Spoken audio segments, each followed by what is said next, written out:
Hello. How are you today? Good. All right. I'm ReGina Nonemaker, mindset coach. I help women who feel stagnated with their potential go farther and beyond whatever they thought they could do, right? So today I am talking about when you get the signs that you need to up level, when you get the signs that you need to grow out of this environment that you're in, right? So, right into it. Sign number one is that you look around your environment and you are confused. Look around your environment and you're wondering, what is happening? Like, why are people acting this way? And if you are confused about what's now happening for you or to you, why?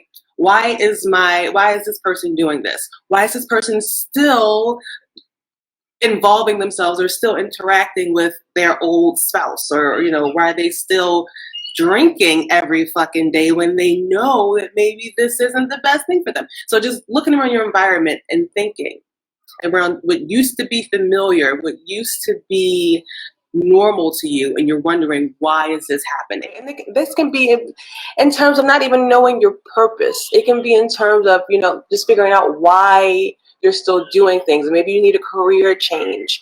Maybe you want people to support you more. It can be in terms of a lot of growth that could be happening, whether it be personally, spiritually, emotionally, career-wise, financially. Everybody wants to grow financially. But it's looking around and being confused as to why don't I have these things? Why am I not completely content? And why is what's in my environment, right? Right. So that's one. You're confused about why things are happening in your environment that you used to be comfortable with. Number two is that you have interests that you feel like you can't really share with other people, or you have interests where you wouldn't feel comfortable sharing it with people in your environment because you know that they wouldn't understand. That either they wouldn't understand, or they would judge it because it's outside of their scope, or it's just new to them. And you have interests and you care about things now, like new piqued interests, new concepts, new ways of thinking that the people around you might not grasp onto, or the people around you might judge, or the people around you just might question, or they themselves don't care about because they're not there yet. Or they just don't understand it. You feel like maybe if I share it, it won't be conveyed correctly. Maybe if I share it, no one will understand. They might judge it. They're going to look at me like I'm an alien. So those kind of things. You just don't feel comfortable enough within your environment. You don't feel secure enough within your environment to share the new interests that you have that feed your soul. If this is something that you've been feeling, or this is something that you've had experience with, I wonder, are you still in those environments, or have you now transcended from those environments? So, three, which is that you just feel bad. You don't feel normal. You feel bad, or you feel sad, or angry, right? You feel angry because it's just something just doesn't feel right. It's like you should be doing something and you can't really get to what it is. Like you're being called maybe to something more, and you don't really even, maybe you don't know what it is, and then your environment isn't really helping you get there. So sometimes you feel like a dissonance between that. There's something missing. There's something missing, and sometimes we don't realize that there's a void, or we don't realize that something's missing because everything has been the same. So when something's missing, there's this feeling of anger for some people, or sadness. It depends, right? And anger and sadness are really one and the same. Sadness is usually under anger. So if you feel a void, you feel like you're not growing, you feel like you're not stretching, you're not living up to your potential, that is sad.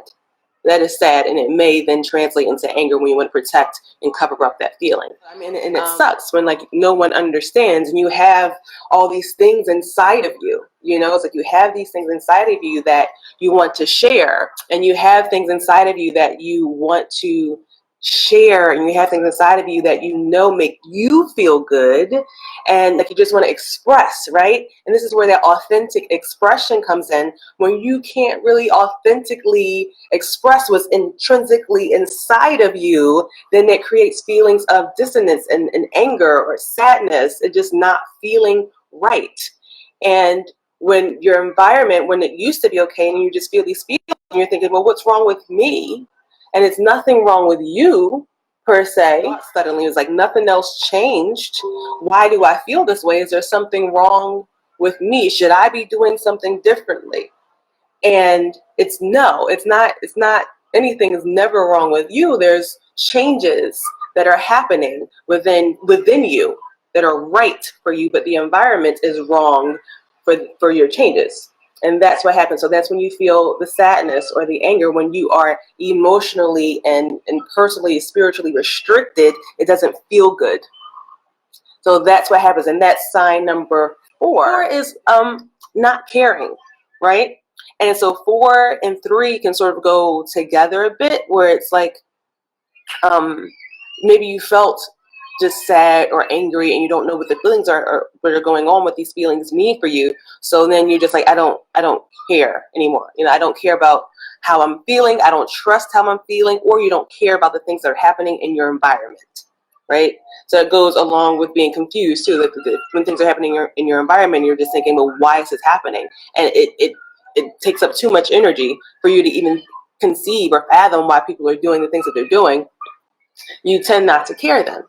It's like, I don't care about the things that I used to care about. I don't care about the things that people are still doing. So maybe they have habits of going out on weekends, or just like the happy hour and the small talk, but you don't care. Like those things no longer matter to you. You don't care about those things anymore.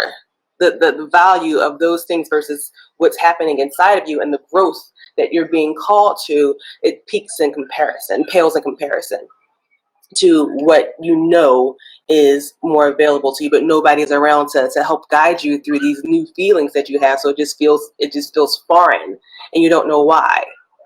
So it's like going through puberty. It's like going through emotional puberty. You don't know what's happening inside of you or why it's happening, but it's definitely happening. And once the time is over, then you realize it was never you.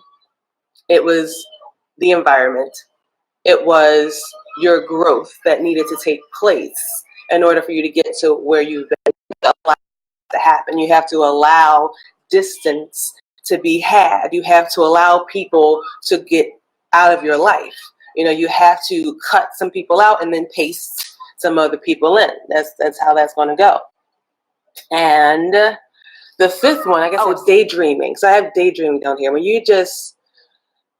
When that's what happens, when you want to disconnect from your environment and you just sort of naturally daydream. I would be at work in meetings and everything's happening here. I would get my seat by the window, and we had a great view. So I would get my seat by the window and they'd be talking, and I would just zone out and just when I was going to be moving, like when I was going to be traveling, or even when the day was over. Like this is me knowing like I need to be out there in the ethers, even just growing, but my body was stuck in this meeting. And maybe I would like peek up where I would hear something every now and again, and I like tune in, but I was gone, right? So if you find yourself daydreaming a lot, it's probably because the environment that you're in, you don't want to be there. You don't want to be there. So then you begin to daydream. And that's one of the biggest signs that you need to go. Wherever you are, you need to then go. So that was number 5.